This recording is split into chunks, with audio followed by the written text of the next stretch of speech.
स्वागत है episode number 350 में 350 एपिसोड नंबर। सभी का बेहद का परम परम स्वागत है। दादाजी के यूट्यूब चैनल पे सभी का परम परम स्वागत है। तो कैसे हैं सब बेहद की आत्माएं, श्रेष्ठ आत्माएं, जागृत आत्माएं। आशा रखता हूँ सब बढ़िया होंगे, मस्त होंगे, व्यस्त होंगे। यस, ज्ञान के सागर में खूब आनंद ले रहे होंगे, खूब आगे बढ़ रहे होंगे बेहद की परम शांति के साथ। तो सभी का फिर से स्वागत है। पिछले 2 दिन से हम बात कर रहे थे दत्तात्रेय, जो भगवान दत्तात्रेय कहे जाते हैं, उनके 24 गुरु के बारे में हम बात कर रहे थे। तो आज हम इस तीसरे एपिसोड के अंदर आखिरी के 17, 18, 19, 20, 21, 22, 23, 24 बाकी के जो गुरु हैं उसके जो उन्होंने बनाए थे, जिनसे उन्होंने कुछ सीखा था, आज उनके ऊपर बात करेंगे। लेकिन इससे पहले आज हम उस वीडियो पर भी बात करेंगे जो कि एक चैनल पे हमने ग्रुप में लिंक भी फॉरवर्ड की थी। देवेश कुमार जी का एक अनबिलीवेबल, इनइमेजिनेबल, अनप्रेसिडेंटेड एक वीडियो जो हमने ग्रुप में भी शेयर किया था। वो बहुत ही बढ़िया वीडियो था कि ये फ्यूचर में क्या होने वाला है इसके ऊपर। जी हाँ, वही उन्हीं के एक वीडियो ग्रुप में भी फॉरवर्ड किया था, जो कि बहुत अच्छा उन्होंने बात कही। देखिए, बापूजी ने जब परिवर्तन का ज्ञान दिया, पूरा मृत्युलोक को अमरलोक बनाने की बात की, तो एक ये सबसे यूनिक बात थी। हालांकि दुनिया के बाकी सभी लोग जो है दुनिया के विनाश की बात कर रहे थे, परंतु बापूजी ने विनाश की नहीं, परिवर्तन की बात की। और आज का ये वीडियो जिन्होंने नहीं देखा वो वीडियो ज़रूर देखिएगा। देवेश पाठक जी का था और उन्होंने काफ़ी अच्छा समझाने की कोशिश की, जो कि उन्होंने भी परिवर्तन की बात की कि गैलेक्सी के अंदर नई सभ्यता बनेगी, हम नए डायमेंशन में जाएंगे, नई दुनिया की बात की। तो उन्होंने भी कहा कि आने वाले कुछ समय में कुछ नई बातें बताएंगे। तो देखो, जब बापूजी ने 2016 से ही परिवर्तन का ज्ञान देना शुरू किया, यस, उनकी प्रेडिक्शन काफ़ी करेक्ट रही है।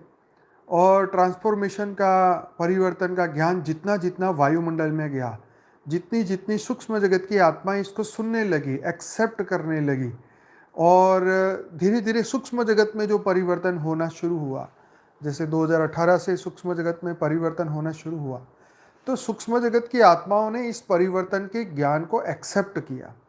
और सूक्ष्म जगत की आत्माओं ने जो वहाँ पे सूक्ष्म जगत में परिवर्तन हुआ उसकी बात आके धरती लोक पे अपने अपने संस्थाओं में जहाँ जहाँ भी उनके कनेक्शन रहे हैं वहाँ पे उन्होंने फॉरवर्ड करनी शुरू करी। और आज इसी का ही रिजल्ट है कि आज दुनिया में परिवर्तन की बातों को स्वीकार करने के लिए मनुष्य अब तैयार हो चुका है। ये मानने को तैयार हो चुका है कि अदर डायमेंशन में जीवन है, गैलेक्सियों में जीवन है, दूसरे यूनिवर्स में जीवन है, और ये सब जगह पे परिवर्तन होने वाला है। तो खैर, बहुत खुशी की बात है कि अब धीरे धीरे धरती लोक के मनुष्य परिवर्तन की बातों को एक्सेप्ट कर रहे हैं, तैयारी कर रहे हैं कि किस तरीके से परिवर्तन होगा, मानने लगे हैं, बिलीव करने लगे हैं। ज्ञान तो खैर लिमिटेड है, परंतु यहाँ बात हो रही थी परिवर्तन की, ये बहुत अच्छी लगी मुझे, जिसलिए मैंने इस बात को यहाँ पे शेयर किया। तो जिन्होंने ये ग्रुप में हमने लिंक शेयर की थी, ज़रूर से आप लिंक को देखिएगा, जिन्होंने नहीं देखी वो। और जो ग्रुप में नहीं है वो लोग मेरे फेसबुक के पेज में जाएं, वहाँ पर भी आपको ये लिंक मिलेगी। मैंने अपने व्हाट्सएप के स्टेटस में भी ये लिंक डाली थी। तो ज़रूर से नई चीज़, अच्छी चीज़ होती है तो हम शेयर करते हैं, क्योंकि आने वाले समय में पूरी दुनिया के सभी लोग जो हैं परिवर्तन की बातों को एक्सेप्ट करेंगे। जिस प्रकार पहले के समय में बैटरी से चलने वाले चीज़ों को, साधन को एक्सेप्ट करने का तैयारी नहीं थी, परंतु धीरे धीरे धीरे एक ऐसी आवश्यकता आन पड़ी। अब इस नए बैटरी से चलने वाले व्हीकलों को अब धीरे धीरे लोग एक्सेप्ट करने लगे हैं, और रोज़ नए नए नए नए व्हीकल्स आ रहे हैं। आप देखो, इस साल के एंड तक तो 10 टाइप के टू व्हीलर और 10 टाइप की बैटरी से चलने वाली गाड़ियाँ भी आ जाएगी। तो एक कमाल का एक परिवर्तन का दौर तो चालू हो ही गया है। तो जो जिसको दिख रहा है उसको दिख रहा है, जिसको नहीं दिख रहा है वो देखने की कोशिश करे। तो ऐसे ही अध्यात्म में एक एक समय ऐसा भी आएगा जब अध्यात्म में लोग बहुत गहरे उतरेंगे, अध्यात्म की ओर चल पड़ेंगे। और उस वक्त ऐसा वायु, देखो वायु में जब ये चीज़ें आने लगती है तो वायु तो मतलब चारों ओर फैलती है। और जब वायु बातें बनने लगती है, वायु में ऐसा फैलने लगता है तो लोग उसे एक्सेप्ट भी करते हैं। तो ऐसा ही अध्यात्म का दौर आएगा, अध्यात्म में लोग जाएंगे, समझेंगे। क्योंकि एक तरफ परिवर्तन का रास्ता होगा और एक तरफ जो है यही घिसा पीटा पुरानी बातों का ही रास्ता होगा। यस।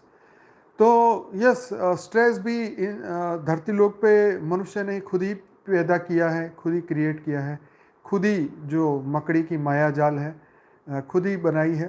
तो यही धीरे धीरे लोग बदलेंगे, अपने आप को बदलने के लिए मजबूर हो जाएंगे। तो चलिए हम अपने वही पुराने टॉपिक पे शुरू करते हैं जो कि कल हमने छोड़ा था। तो दत्तात्रेय जी ने उनके जो 17वें गुरु थे वो थे चंद्रमा। तो उन्होंने चंद्रमा से क्या सीखा, आइए जानते हैं। चंद्रमा से उन्होंने सीखा कि हमारी आत्मा लाभ हानि से परे है। वैसे ही जैसे चंद्रमा के घटने या बढ़ने से हमारी चमक और शीतलता नहीं बदलती, हमेशा एक जैसी रहती है, वैसे आत्मा भी किसी प्रकार के लाभ हानि से बदलती नहीं है। अब यहाँ समझने की बात है कि हम जब जीवन में दुख आता है, लाभ हानि होता है, तो हम ये मानते हैं कि ये हमारे साथ हो रहा है। एक्चुअली हमारा 5 तत्व का शरीर और हमारी आत्मा ये दोनों ही अलग है। हमारे साथ जो आ रहा है वो कर्म बंधन आ रहा है। कर्म बंधन हमारे मन को प्रभावित करता है। मन ही भोगता है, मन ही सुख को भोगता है, मन ही दुख को भोगता है। तो इसलिए शास्त्रों में कहा है कि मन ही भोगता है, मन ही कर्म पैदा करता है, मन ही दुखी होता है।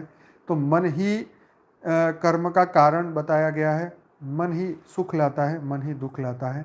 तो ये लाभ और हानि जो है हमारी आत्मा की नहीं होती, ये हमारी मन की परिस्थिति पे डिपेंड करती है कि हमारा दृष्टिकोण क्या है ना। वे ऑफ थिंकिंग की बात है, थिंकिंग का जो। तो आत्मा की यहाँ ये बताना चाह रहे हैं कि हमारी आत्मा लाभ हानि से परे है, और ये एकदम परम सत्य बात है।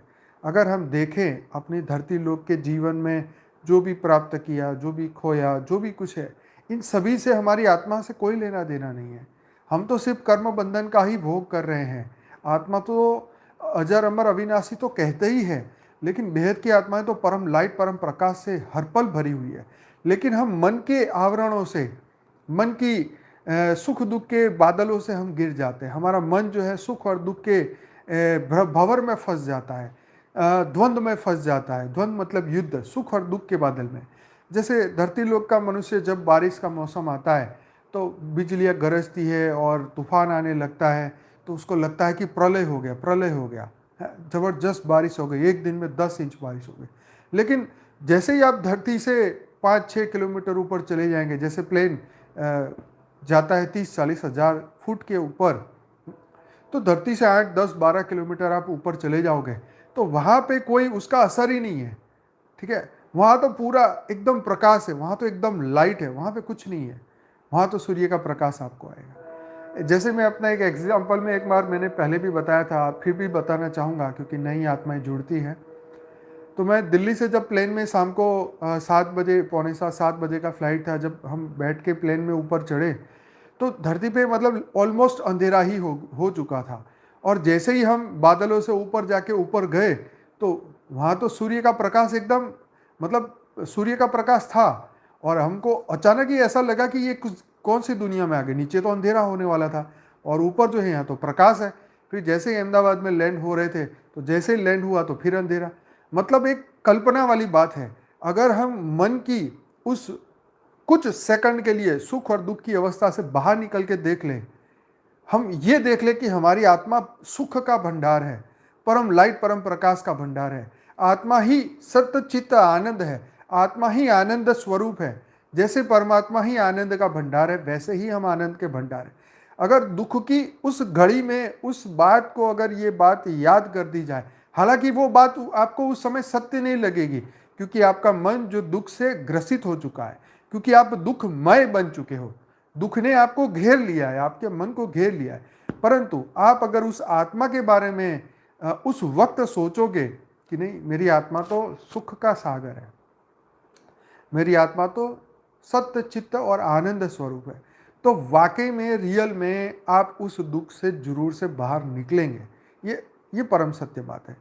जैसे आपको अचानक कोई सपना आ गया, ऐसा बुरा सपना आ गया, और सपना छोड़ते ही सपना सपना सपना देखते देखते आप डर गए और आपकी आंखें खुली और आप देखे, हो ये तो सपना था, चलो अच्छा हुआ, ये तो सपना ही था, हकीकत नहीं थी। तो आपको एक रिलैक्स होता है। तो आपने जैसे सपने की दुनिया से बाहर आए रियलिटी में, तो आपको एक एहसास हुआ कि अच्छा चलो वो तो सपना ही था, हकीकत में ऐसा कुछ नहीं है। तो वैसे ही यहाँ ये समझाने की कोशिश कर रही है कि हमारी आत्मा लाभ हानि से परे है, हमारी आत्मा सुख दुख से परे है। ये तो शरीर के कर्म बंधन है, शरीर में आएंगे, मन पे आएंगे, फिर शरीर पे भी आएंगे, सूक्ष्म शरीर में आएंगे, कारण शरीर में भी आएंगे। तो उसका दुख का जो कारण है उसको समझ ले कि दुख आया है तो वो मेरे कर्मों के कारण आया है, लेकिन मेरी आत्मा तो सुख परम आनंद की अनुभूति करने वाली, हर पल परम आनंद में रहने वाली आत्मा है। तो जैसे ही हम इस बात को रिमेंबर करते हैं, याद करते हैं, मान लेते हैं, बिलीव करते हैं, तुरंत ही बादल, दुख के बादल छट जाते हैं, है ना। कुछ समय की बात है, दुख आया है तो चला भी जाएगा, सुख आया है तो चला जाएगा, कुछ भी परमानेंट नहीं है। तो चंद्रमा की ये बात हो रही थी कि हमारी आत्मा लाभ हानि से परे है। वैसे ही जैसे चंद्रमा के घटने या बढ़ने से उसकी चमक और शीतलता नहीं बदलती, हमेशा एक जैसी रहती है, वैसे आत्मा भी किसी प्रकार के लाभ हानि से बदलती नहीं है। अपने पास प्रकाश ना होने पर भी सूर्य से याचना कर पृथ्वी को चांदनी का दान देने रहने वाला परमार्थी चंद्रमा मुझे सराहनीय लोक सेवक लगा। मतलब देखो, चंद्रमा को भी उन्होंने लोक सेवक कहा कि खुद का प्रकाश नहीं है, सूर्य से प्रकाश उधार लिया हुआ है, और फिर भी वो प्रकाश से वो पृथ्वी के मनुष्य के लिए शांति, और चंद्रमा का प्रकाश जो है वो शांति देता है। मतलब जिसका बुद्धि, जिसका मन जो है क्या बोलते हैं, अशांत रहता है, उसको चंद्रमा की अंगूठी पहनने के लिए सजेशन देते, वाइट कलर की ज्योतिष के अंदर। तो चंद्रमा का प्रकाश जो है वो शांति प्रदान करता है। तो कहने के बाद ही तो उन्होंने कहा कि चंद्रमा को परमार्थी कहा उन्होंने। चंद्रमा मुझे सराहनीय लोक सेवक लगा, विपत्ति में सारी कलाएं क्षीण होने जाने पर भी निराश होकर ना बैठना, फिर आगे बढ़ने से साहस को बार बार करते रहना। धैर्यवान चंद्रमा का गुण, धैर्यवान चंद्रमा का श्रेष्ठ गुण कितना उपयोगी है, यह देखकर मैंने उसे अपना गुरु बनाया। तो देखो, यहाँ हमने उसके गुण की बात की है चंद्रमा के, कि खुद की पावर ना होने पर भी सूर्य से शक्ति लेके उन्होंने पृथ्वी लोगों के क्योंकि चंद्र भी तो एक देव है ना, तो वो प्रैक्टिकल है, तो उन्होंने भी परोपकार का तो कार्य किया है धरती लोक के मनुष्य के लिए, तो इसीलिए इन्होंने चंद्रमा को गुरु बनाया। तो जब हम धरती पर, आज हमारे पास रियल में कुछ देने के लिए नहीं है, परंतु हम उस परम पिता से परम लाइट, परम प्रकाश लेके, परम शांति की पावर लेके, परम शांति खुद में पैदा करके, आत्मा की अनंत शक्तियों को जागृत करके, भले हम एज ए ह्यूमन कुछ इस दुनिया में डायरेक्ट कुछ नहीं कर सकते, लेकिन इनडायरेक्ट वे में बहुत कुछ कर सकते हैं। जैसे कृष्ण ने स्थित प्रज्ञ को कहा ना कि विश्व कल्याण के हेतु तुम स्थित प्रज्ञ बन, सुख दुख से ऊपर उठ के, मन में तैरते सुख दुख से ऊपर उठ के विश्व कल्याण के लिए संकल्प करो। तो वाइब्रेशन तो हम बदल ही सकते हैं। तो ये चंद्रमा का बहुत बढ़िया गुण था। आगे है कुंवारी कन्या। अब कुंवारी कन्या से उन्होंने क्या सीखा कि उनको गुरु बनाया। अब यहाँ जो एग्जाम्पल दिया है वो एग्जाम्पल थोड़ा ओके ओके है, पर फिर भी इसको सुनते हैं, समझते हैं। भगवान दत्तात्रेय ने एक बार कुंवारी कन्या को देखा जो धान कूट रही थी। धान कूटते समय उस कन्या की चूड़ियाँ आवाज़ कर रही थी। बाहर मेहमान बैठे थे जिन्हें चूड़ियों की आवाज़ से परेशानी हो रही थी। तब उस कन्या ने चूड़ियों की आवाज़ बंद करने के लिए चूड़ियाँ ही तोड़ दी, दोनों हाथों से बस एक एक चूड़ियाँ रहने दी। उसके बाद उस कन्या ने बिना शोर किए धान कूट लिया। अतः हमें भी उस चूड़ी की भांति अकेले ही रहना चाहिए और निरंतर आगे बढ़ते रहना चाहिए। खैर, ये एग्जाम्पल इनडायरेक्ट वे में बताया है, इसका डायरेक्ट कोई रोल नहीं है। यहाँ तो चूड़िया से सीखने वाली बात थी कि दो होते हैं तो आवाज़ करते हैं, एक होते हैं तो शांत हो जाते हैं। तो यहाँ कहने की बात यह है कि अकेले रह के जो है, शांति से रह के, अकेले रह के ही आप जीवन में कुछ अच्छा कर सकते हैं। शांति प्रिय जीवन, खुद के अंदर परम शांति पैदा करके ही आप बाहर परम शांति फैला सकते हैं। भीतर की अंदर शांति नहीं है तो आप बाहर परम शांति नहीं फैला सकते, नहीं फैला सकते और नहीं फैला सकते। ये तो परम सत्य है। तो परम शांति पहले भीतर फैलानी होगी। हर वाद और विवाद से ऊपर उठना होगा, अपनी बुद्धि को द्वंद्व से दूर करना होगा, यस एकांतवासी बनना होगा। एकांत में ही परम शांति है। आत्मस्वरूप में रहेंगे तभी परम शांति की शक्तियाँ बाहर आएगी। आगे आगे उनका 19वें गुरु थे तीर बनाने वाले। अब दत्तात्रेय ने एक ऐसा तीर बनाने वाला देखा जो तीर बनाने में इतना मग्न था कि उसके पास से राजा की सवारी निकल गई, पर उसका ध्यान भंग नहीं हुआ। अतः हमें अभ्यास और वैराग्य से मन को वश में करना चाहिए। देखो, यहाँ पे बात हो रही थी कि तीर बनाने वाले का अभ्यास और वैराग्य, यहाँ पे एग्जाम्पल दिया है कि तीर बनाने वाला बहुत उसका ध्यान लगा हुआ था। मतलब अभ्यास और वैराग्य से मन को वश में किया जा सकता है। और हम भी अपने मन को yes remove all destructions of life, क्या बोलते हैं, मतलब हमारे जितने भी चिंताएं, बाधाएं, टेंशन, स्ट्रेस, तनाव, लोगों के टेंशन, जितनी भी डिस्ट्रक्शंस, मतलब जितनी भी लोगों के सोच विचार या जितनी भी परेशानियां हैं, वो सभी को हमें दूर करना होगा। यस, उसको सबको हटाना होगा। तो अपना ध्यान केंद्रित करने के लिए, मतलब अपने ध्यान को भटकने नहीं देना है। तो यहाँ उन्होंने बताया कि मन को वश करने के लिए अभ्यास और वैराग्य दोनों ही जीवन में लाएंगे, तब मन वश में रहेगा और तब आपका ध्यान लगेगा। कुम्हार अपनी भट्ठी में लोहे के टूटे फूटे टुकड़े गर्म करके हथौड़े की चोट से कई तरह के औजार बना रहा था। उसे देख समझ आया कि निरुपयोगी और कठोर प्रतीत होने वाला इंसान भी यदि अपने को तपने और चोट सहने की तैयारी कर ले तो उपयोगी बन सकता है। यहाँ दूसरा एग्जाम्पल बताया कि लोहे के टूटे फूटे टुकड़े इकट्ठे करके हैं, उसको गर्म करके उस हथौड़े की चोट से औजार बना रहा था। कहने का मतलब ये है कि ऐसे निरुपयोगी चीज़ों को उसने उपयोग में लाया। कठोर प्रतीत होने वाला इंसान भी यदि अपने को तप और चोट सहने की तैयारी कर ले तो उपयोगी बन सकता है। जीवन में ऐसा होता है कि कई बार हमें चोट लगती है। चोट मतलब मन से, बुद्धि से, संस्कारों से, और उस चोट को सहन करने की शक्ति हमारे में नहीं होती। तो हमें टॉलरेंस पावर बढ़ाना होगा। जीवन में कर्मों के कारण या हमें कुछ आगे बढ़ाने के लिए जीवन में कई चोटें पड़ती है कुछ। अब इसको क्या एक्सप्लेन करूँ, आप सभी इसके भुगत भोगी है, सबके जीवन में आया ही होगा। तो ये दुख ये जीवन का एक हिस्सा है ना, पार्ट ऑफ लाइफ है। सुख हो दुख हो दोनों ही। तो उस वक्त आपको उस चोट को सहन करने की शक्ति परमात्मा से लेनी है।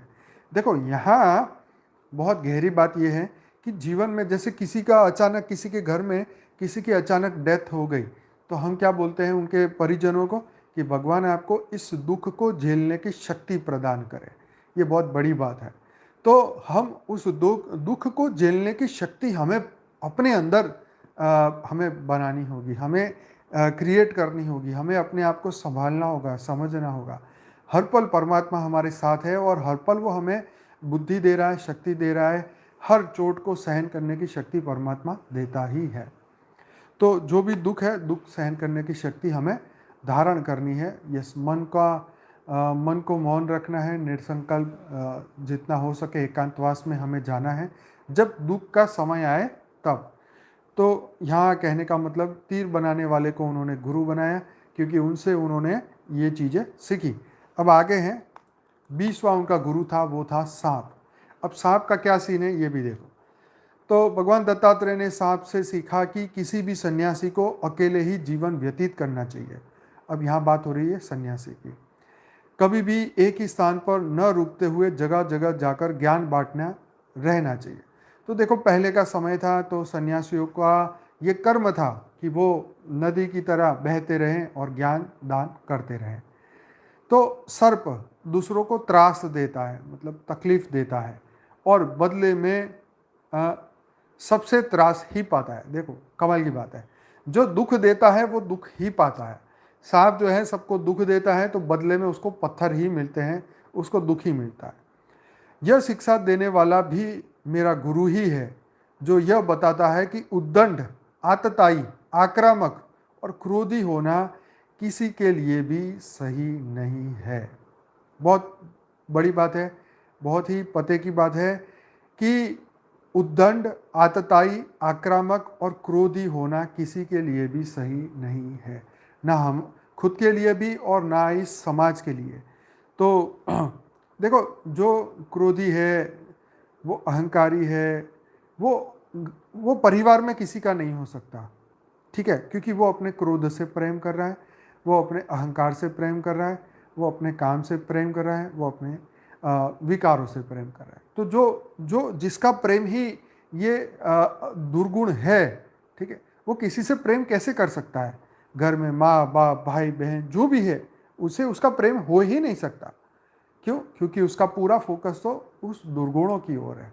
तो यहाँ एग्जाम्पल बताएं सांप का, कि वो जगह जगह जाके लोगों को दुखी करता है तो उसको भी बदले में पत्थर और लाठियाँ ही पड़ती है। तो सांप से उन्होंने ये सीखा। अब आगे उन्होंने सीखा मकड़ी से, वो उनके गुरु बने। दत्तात्रेय ने मकड़ी से सीखा कि भगवान भी माया जाल रचते हैं और उसे मिटा देते हैं। देखो भगवान भी माया जाल बनाते हैं और मिटा देते हैं। ठीक वैसे ही जैसे एक मकड़ी स्वयं जाल बनाती है, उसमें विचरण करती है और अंत में पूरे जाल को खुद ही निगल लेती है, ये तो सबको पता है। ठीक इसी तरह भगवान भी माया से सृष्टि की रचना करते हैं, अंत में उसे समेट लेते हैं, ये भी बराबर है। मकड़ी अपने पेट में से रस निकालकर उससे जाला बुन रही थी और जब चाहे उसे वापस पेट में निगल लेती थी। इसे देखकर मुझे लगा कि हर इंसान अपनी दुनिया, अपनी भावना, अपनी सोच के हिसाब से ही बढ़ता है, और यदि वो चाहे तो पुराने को समेटकर अपने पेट में रख लेना और नया वातावरण बना लेना भी उसके लिए संभव है। तो देखो यहाँ सीखने की बात है कि हर इंसान ने अपना जीवन खुद ही बनाया है, खुद ही सिलेक्ट किया है, अपने संस्कार खुद ही बनाए हैं। तो मकड़ी की तरह अगर आपको अपने पुराने संस्कार पसंद नहीं है तो उसको आप समेट लीजिए, अपने अंदर वापस उसको अपने अंदर खींच लीजिए और उसको बदल लीजिए, ठीक है जी। अपने विचार, अपने संकल्प, अपने विकल्प, अपने दुर्गुण, सबको जो आपने बाहर फैला के रखे हैं उसको अपने अंदर समेट लीजिए और उसको बदल लीजिए, वो एनर्जी को बदल लीजिए, और फिर जब नया क्रिएशन, नया संकल्प करें तो वो प्योर होने चाहिए। तो मकड़ी से ही उन्होंने यही सीखा कि इंसान चाहे तो अपनी भावनाओं से अपनी भावनाओं को बदल सकता है, अपनी सोच को बदल सकता है। तो सोच बदल जाएगा तो जीवन बदल जाएगा, ठीक है जी। तो पुरानी चीज़ों को समेट सकता है, ठीक है, और नए अच्छे वातावरण देख के नई चीज़ों को बना सकता है। तो अब इस वक्त हर मनुष्य के पास फ्री विल है। जो इस फ्री विल का ज्ञान सुनता है, समझता है, उसके ऊपर दुनिया के अन्य एलिमेंट की फ्री विल नहीं चलती। मान लो आज मैंने एक लाइन पढ़ी, लाइन ऐसी थी कि दुख जो है एक चॉइस है, ठीक है, दुख है एक चॉइस है। चॉइस मतलब पसंदगी। तो हमारे जीवन में जो दुख है वो पसंदगी है, मतलब हम चाहें तो उसे दुख को पसंद कर सकते हैं, उसमें रम सकते हैं, मतलब उसके अंदर एंग्रोस हो सकते हैं, दुख को ही अपना जीवन बना सकते हैं। मैंने कई लोग ऐसे जीवन में देखे हैं जो हर पल रोते ही रहते हैं, रोते ही रहते हैं। एक समस्या गई नहीं दूसरी आई, क्योंकि उन्होंने दृष्टिकोण नहीं बदला, उन्होंने पॉजिटिविटी नहीं सुनी, उन्होंने ये नहीं समझा। देखो शास्त्र में ये चीज़ लिखी है, यस, बीती सो बिंदी जिन्होंने नहीं सीखा, शास्त्र में चीज़ लिखी है कि अगर विकर्म जीवन में आता है और आप उसको भोग रहे हैं तो एक एक तो ये बात खुश हो जाओ कि जितना आपने भोगा, दुख भोगा, उतना आपके विकर्म समाप्त हो गए। तो ये सीखने वाली बात है। तो दुख जो है वो चॉइस है, आप दुख में भी आप दुख को अनुभूति कर भी सकते हैं और चाहे तो नहीं भी कर सकते हैं। तो ये आपकी खुद की चॉइस है। तो मकड़ी की तरह अपनी पुरानी चीज़ों को समेट लें और नई दुनिया बनाएं। यही चीज़ उन्होंने सीखी। आगे है भृंगी कीड़ा। तो 22 नंबर का उनका गुरु दत्तात्रेय ने इस कीड़े से सीखा कि अच्छी हो या बुरी, हम जहाँ जैसी सोच में अपना मन लगाएंगे, मन वैसा ही हो जाएगा। जैसे भृंग कीड़ा एक झिंगुर को पकड़ लाता है और अपनी बुनबुनाहट से प्रभावित कर उसे अपने जैसा बना लेता है। यह देखकर मैंने सोचा कि एकाग्रता और तन्मयता के द्वारा मनुष्य अपना शारीरिक और मानसिक कायाकल्प कर डालने में भी सफल हो सकता है। इस प्रकार भृंग भी मेरा गुरु बना। अब ये कीड़ा तो मुझे पता नहीं कौन सा होता है, ये किस तरीके से ये काम करता है, लेकिन यहाँ जो लिखा है इसको समझने की कोशिश करते हैं।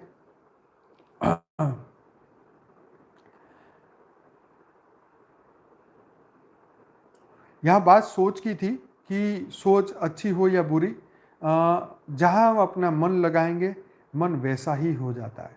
तो ये तो परम सत्य है कि जिसमें मन लगा दिया है, दुख में एंग्रोस हो गए तो दुखी हो जाएंगे। मतलब देखो यहाँ पे दो ऑप्शन हमेशा आपके पास होता है कि आप जैसे क्रोध की शुरुआत करते तो हम बोलते हैं अरे मेरे को क्रोध मत दिला, अरे मेरे को गुस्सा मत दिला, ठीक है।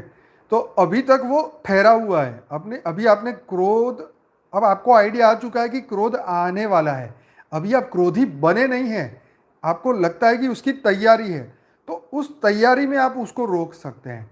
लेकिन आपने क्रोध करना शुरू कर दिया तो क्रोधी कोई भी व्यक्ति हो, बड़े से बड़ा कैरेक्टर क्यों ना हो, फिर वो उसे रोक नहीं सकता। फिर आपका ज्ञान क्या बोलते हैं, चपटी में ख़त्म हो जाएगा, फिर आप अपने आप को रोक नहीं पाएंगे। तो यहाँ बात हो रही थी सोच की। आपने नक्की कर लिया कि अब मैं धीरे धीरे धीरे क्रोध की ओर आगे बढ़ रहा हूँ, मैं अपने गुस्से की ओर आगे बढ़ रहा हूँ, मैं काम की ओर आगे बढ़ रहा हूँ, तो उस वक्त आपके पास मौका है कि क्रोधी बनने से पहले उस क्रोध को वहीं स्टॉप कर दिया जाए। देखो मन में स्वाभाविकता, आप कोई भी सिचुएशन देखेंगे तो मन में ये चीज़ आएगी, लेकिन आपको उसी वक्त फैसला देना है कि यार छोड़ना है। ऐसे तो वायरल वीडियो कितने आए कितने गए, ठीक है। आपने कोई एक वीडियो आपको फॉरवर्ड होते होते मोबाइल में आ गया व्हाट्सएप में, जहाँ पे कुछ लोग मिल के गाय को मार रहे हैं, काट रहे हैं या जो भी कर रहे हैं, ठीक। उसको देख के ही आपका खून एकदम खोल गया, इन लोगों को तो मुझे सबक सिखाना चाहिए, ये करना चाहिए। मतलब उस वक्त वो रियल था, ये 10 साल पुराना वीडियो था, 100 साल पुराना था, ये कौन से ज़माने का था, ये घटना घट चुकी है, ख़त्म हो चुकी है, लेकिन फिर भी आपने उसको देखा, सुना, अपना रिएक्शन दिया और रिएक्शन के कारण आपने अपना आधा घंटा बर्बाद कर दिया, ठीक। अब बाद में पता चला अरे अरे अरे वो तो पुराना वीडियो था, उसको मत देखो, वो डिलीट कर दो, फॉरवर्ड मत करो, ठीक। तो हम ये तो ये इस संसार में यही हो रहा है, भ्रमित करते जा रहे हैं इंसान जो है। मतलब व्हाट्सएप में हर वीडियो जो आपको फॉरवर्डेड होते हुए आता है वो जरूरी नहीं आपको देखना ही देखना है। मेरे पास दिन में 1000 आते हैं, पर मैं उन्हीं लोगों का देखता हूँ जो लोग मुझे सेंसिबल लगते हैं, मैं उन्हीं लोगों का मैसेज देखता हूँ जिसके लिए मुझे वो व्यक्ति में कुछ वैल्यू दिखाई देती है कि हाँ अगर वो व्यक्ति मुझे कुछ भेजते हैं तो मुझे ज़रूर सुनना चाहिए, क्योंकि वो फालतू की चीज़ नहीं भेज सकते, है ना। तो ऐसे ही हम जो भी ग्रुप में डालते हैं सोच समझ के ही डालते हैं। तो हर वीडियो जो आपके पास आता है ज़रूरी नहीं उसे देखना, आपको सही ना लगे, आपका मन सही ना हो और सुबह के टाइम पे तो ज़रूर ऐसी कोई भी चीज़ ना देखें जो आपका पूरा दिन बर्बाद कर दे। तो ऐसी कोई भी चीज़ कोई किसी ने भेजा तो आपको उसका रिप्लाई देना भी ज़रूरी नहीं है, आपको उसको देखना भी ज़रूरी नहीं है। आप अपने विवेक का उपयोग करें और अपने मन को इन भ्रम जालों से बचाएं। ठीक है जी।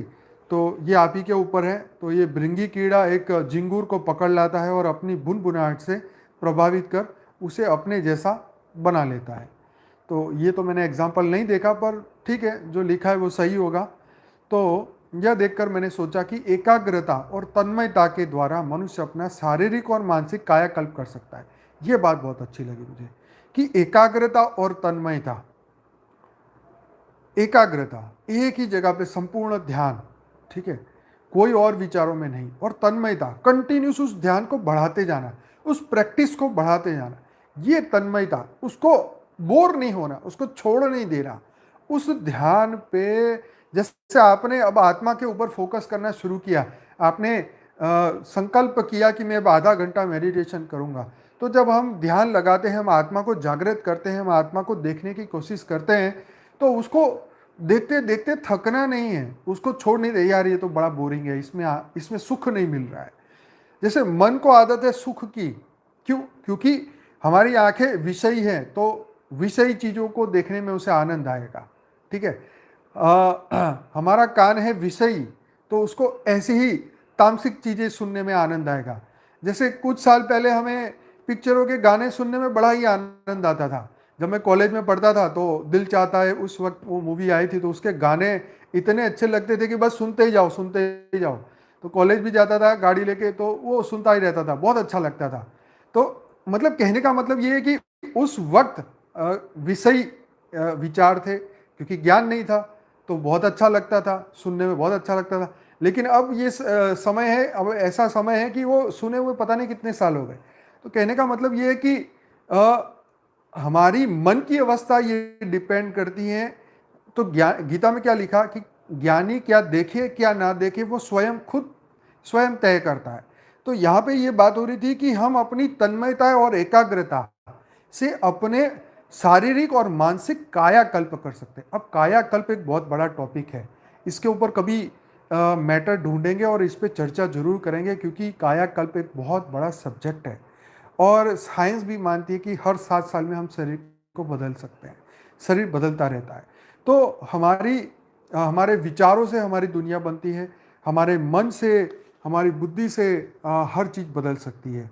हम सात्विक बने तो हम सात्विक हमारे सात्विक विचार हमारे मन बुद्धि को बदल सकते हैं। यस। तो ये मानसिक जितने भी रोग हैं ये मन से बने हुए हैं, हमारे विषयों से, विकारों से, चिंता से, स्ट्रेस से, तनाव से, फालतू की चीज़ें सोच सोच के हमने अपने ही आप को विषयी, विकारी, चिंताग्रस्त, टेंशन, तनाव, स्ट्रेस, सब कुछ हमने अपने आप को बनाया है। कोई हमारे पे किसी ने थोपा नहीं है, किसी ने आके बोला नहीं तुम टेंशन वाले बन जाओ। हाँ, हमने अपने आप को ही ऐसा बनाया। हम कहते नहीं यार इसका स्वभाव तो एकदम जलने वाला है, मतलब वो जलता ही रहता है। तो जलने वाला मनुष्य कहते हैं ना एकदम पतला सुकड़ा सा होता है, मतलब ऐसा जरूरी नहीं है, लोग ऐसा कहते हैं। पर हमने अपने स्वभाव को ऐसा बनाया, क्यों? क्योंकि हमने उसमें भी, दुख में भी सुख ढूंढने की कोशिश की। हमारा हर कार्य सुख की चाहत में होता है, ये बात हमेशा ध्यान रखो। क्योंकि हमारी आत्मा अंदर से आनंद स्वरूप है, वो हर कार्य में आनंद ढूंढता है। लेकिन जब हमारा स्वभाव विकृत तमो प्रधान हो जाता है तो हम तमो प्रधान चीज में आनंद ढूंढते हैं। जैसे ट्रेन जाती है तो विकृत बुद्धि वाले बच्चे हैं, वो ट्रेन को पत्थर मारते हैं, ठीक है, तो उनको बड़ा आनंद आता है। तो उनकी बुद्धि ऐसी बनी, उनका मन ऐसा बना कि उनको विकृतता में आनंद आ रहा है। तो हमें ये सोचना चाहिए कि हमारे कर्म, हमारी सोच विकृतता में आनंद ना ढूंढे, कभी भी ना ढूंढे। तो ये चीज़ हमें अपने आप पे बार बार अभ्यास से देखना होगा, रिपीटेशन सोचना होगा। कि कई लोग ऐसे है ना कि रोते ही रहते हैं, रोते ही रहते हैं, क्यों? क्योंकि उसमें उनको लोगों की वो चाहिए, वो क्या बोलते हैं उसको, अरे बेचारा कितना दुखी है, इसके ऊपर दुख के पहाड़ टूट गए। मतलब हम उनसे सहानुभूति चाहते हैं। ठीक, क्यों चाहते हैं भाई सहानुभूति? तो ये भी एक नेगेटिव सहानुभूति है, ये एक अवगुण है, ये एक गुण नहीं है, ये अवगुण है। ये सिंपथी चाहते हैं लोगों की। अरे ये बेचारा फेल हो गया क्योंकि उसकी टांगों में दर्द था, इसके सर में दर्द था, फलाना। तो सिंपैथी लेने की कोशिश मत करो। किसी को बताने की जरूरत भी नहीं है कि क्या तुम्हारा जीवन में दुख है। कोई तुम्हारा दुख तो हल कर ही नहीं सकता है? करना तो तुम्हें स्वयं ही है। ठीक है, तो ऊपर से सिंपैथी लेके आप अपने आप को कमजोर करेंगे, सीधी सी बात है। ठीक है, तो सिंपैथी मत लो और ना किसी को देने की जरूरत है। उसको स्ट्रांग बनाओ। स्ट्रांग इस तरीके से बनाओ कि हाँ ठीक है भाई, प्रॉब्लम आया तो सॉल्व कर लो यार, क्या हो गया। जीवन में दुख आया तो चला भी जाएगा। परमात्मा को याद करो, दुख आया है तो अब अच्छे कर्म करने का मौका मिला है। अच्छे कर्म करने की अब आपको अब करने का समय शुरू हो चुका है, तो अच्छे कर्म करो। यस, जो हो रहा है सब अच्छे के लिए हो रहा है। बाबूजी बोलते हैं ना, सब बेहद का परम परम परम अच्छा हो रहा है, अच्छा हो रहा है, अच्छा हो रहा है।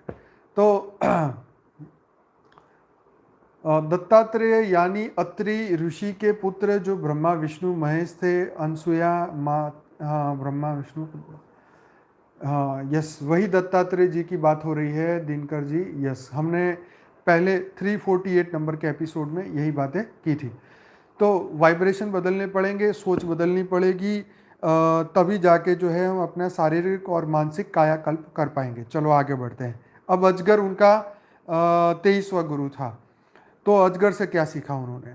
अजगर से सीखा कि हमें जीवन में संतोषी बनना चाहिए। जो मिल गया उसे खुशी खुशी स्वीकार कर लेना हमारा धर्म होना चाहिए। शीत ऋतु में अंग जकड़ जाने वाली वर्षा के कारण, मार्ग अवरुद्ध रहने के कारण भूखा अजगर मिट्टी खाकर काम चला रहता है, काम चला लेता है अपना, और धैर्यपूर्वक इस सभी दुखों को सहन करता रहता है। इसी सहनशीलता ने उसे मेरा गुरु बना दिया। तो देखो ऐसा है, जीवन में ये जो दुख आता है, दुख तो एक दिन चला ही जाएगा, तो दुख को सहन करना ही चाहिए और कोई रास्ता ही नहीं है। भगवान तुम्हारा दुख इस तरीके से दूर नहीं करेंगे, डायरेक्ट इंटरफियर नहीं करेंगे। हाँ, उनसे शक्ति मांगो, शक्ति मिलेगी। तो आप अपने ज्ञान से, आप अगर ज्ञान आपको मिल गया तो आप अपने दुख की सिचुएशन से ही आगे निकल जाएंगे। आप देखो कितने लोगों के जीवन में स्ट्रगल आपने देखा। आप अखबार पढ़ते हैं, सही लिखा, संतोषी मानव सदा सुखी, संतोष ही सही सुख का कारण है। अखबारों में इतने एग्जाम्पल आते हैं कि एक साफ सफाई करने वाले का बेटा आईएएस बन गया, रिक्शा चलाने वाले का बेटा आईएएस बन गया। मतलब बड़ी बड़ी डिग्रियां, उस दुख के वातावरण में उसने अपने आप को बदला, अपने आप को दुख को सहन किया और अपनी ताकत को और बढ़ाया और अच्छी डिग्री और अच्छा जीवन को प्राप्त किया। तो यही बात है, वो दशरथ माची का पिक्चर आया था ना, एक अकेले व्यक्ति ने, है ना, वो पहाड़ को तोड़ दिया और रास्ता बना दिया एक गांव से दूसरे गांव जाने का, है ना। वो कितना गजब का पिक्चर था। तो उसने कहा था ना, भगवान के भरोसे मत बैठो, हो सकता है वो तुम्हारे भरोसे पे बैठा हो।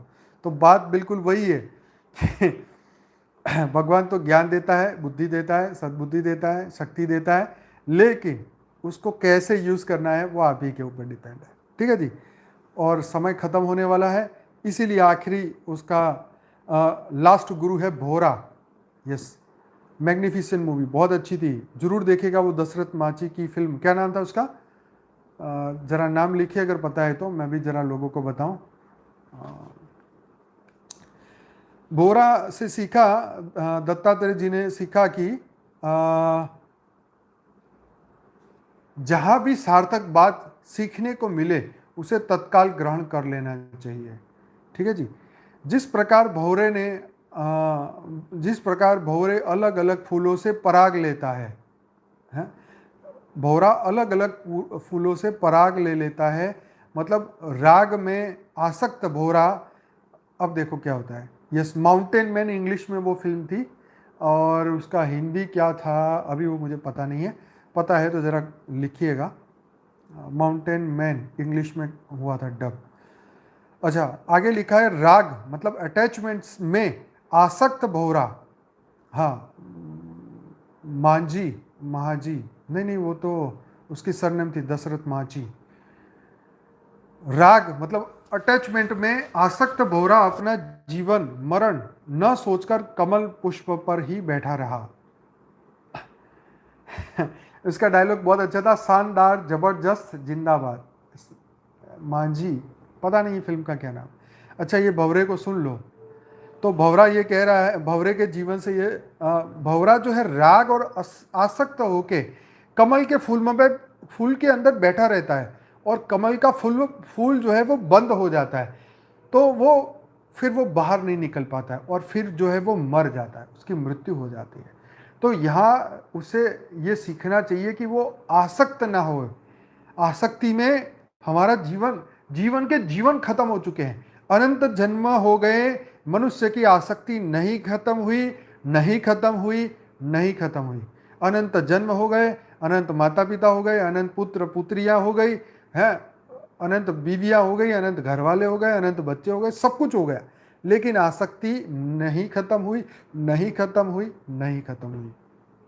तो खैर, इस आसक्ति को, इस राग को, इस मोह में आसक्त प्राणी किस प्रकार अपना प्राण गंवाता है, ये हम भंवरे से सीखे कि उस कमल के पत्ते से इतनी आसक्ति हो जाती है, वो अंदर ही बैठ जाता है और फूल रात को बंद हो जाता है और उसकी मृत्यु हो जाती है। तो यहाँ पे लिखा है, रात को हाथी ने वो पुष्प को खा लिया और भंवरे की मृत्यु हो गई। तो यही बात है, यहाँ गुरु जो है भंवरे से ये शिक्षा मिली कि अपनी आसक्ति, अपनी राग है, जो भी अटैचमेंट है, उसको जल्दी से जल्दी खत्म करो, कामनाओं को जल्दी से जल्दी खत्म करो। इस मनुष्य जन्म का खत्म हो उससे पहले उसको जीवन से सभी आसक्ति हो तो खत्म करो, चाहे वो किसी की भी हो, वस्तु की हो, विषय की हो, मनुष्य की हो, प्राणियों की हो या किसी की भी हो। यस, हकीकत में हद की दुनिया में इंसान फंसा ही हुआ, ये बिल्कुल सत्य है। तो 24 गुरुओं का वृतांत सुनाकर दत्तात्रेय ने राजा से कहा, गुरु बनाने का उद्देश्य जीवन में प्रगति पथ पर अग्रसर करने वाला प्रकाश प्राप्त करना ही होता है और यह कार्य अपनी विवेक बुद्धि के बिना संभव नहीं।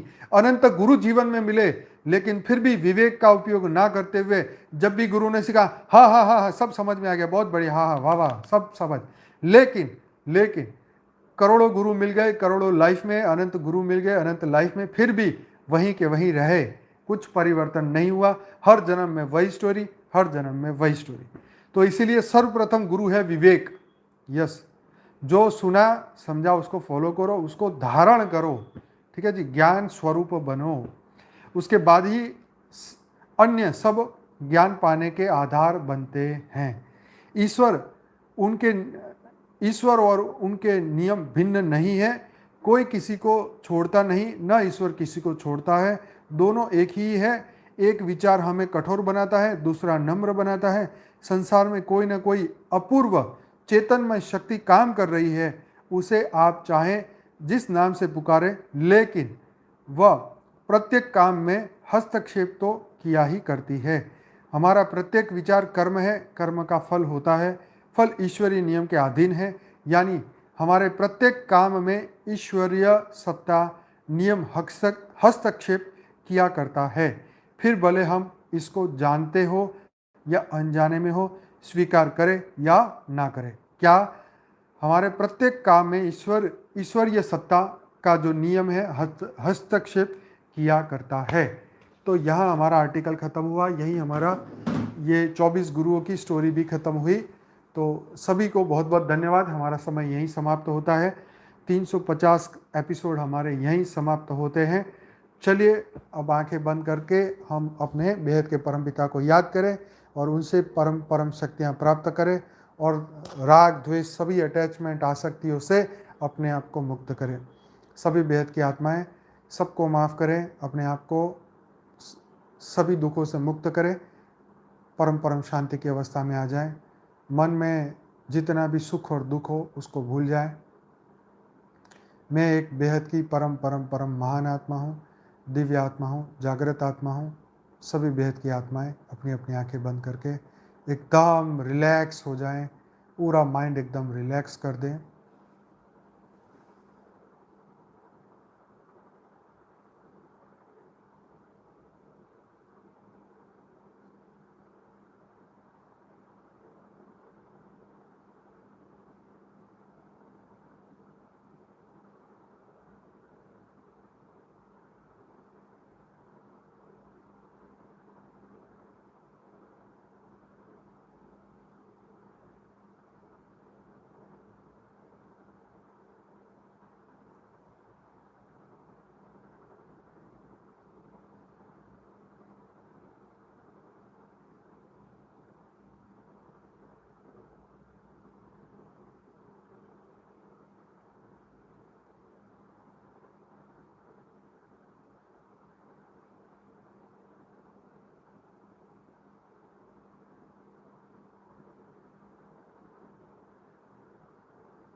सभी बेहद की आत्माएं बेहद की कला के परमधाम से, बेहद के दादाजी से, छोटू राम बापू जी से अनंत अनंत शक्तियाँ प्राप्त करें, परम लाइट परम प्रकाश को प्राप्त करें।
पूरा भारत लाइट हाउस बन रहा है, पूरी पृथ्वी लाइट हाउस बनती जा रही है।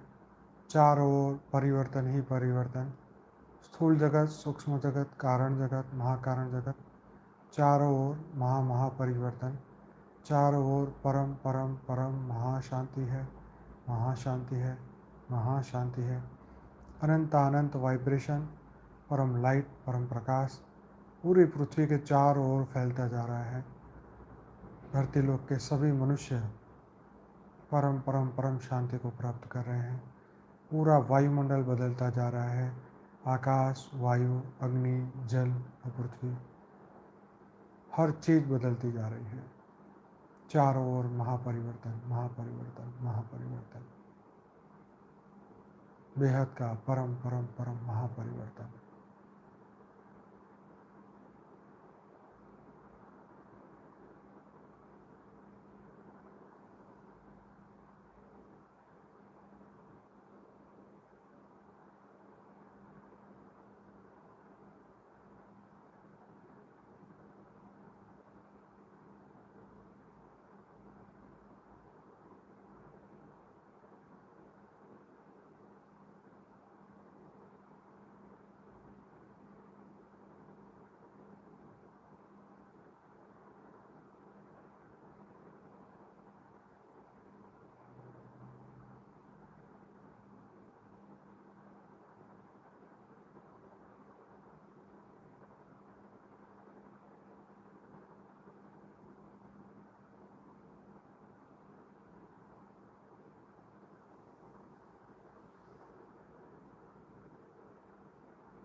सभी बेहद की आत्माओं का दिल से धन्यवाद, बहुत बहुत धन्यवाद।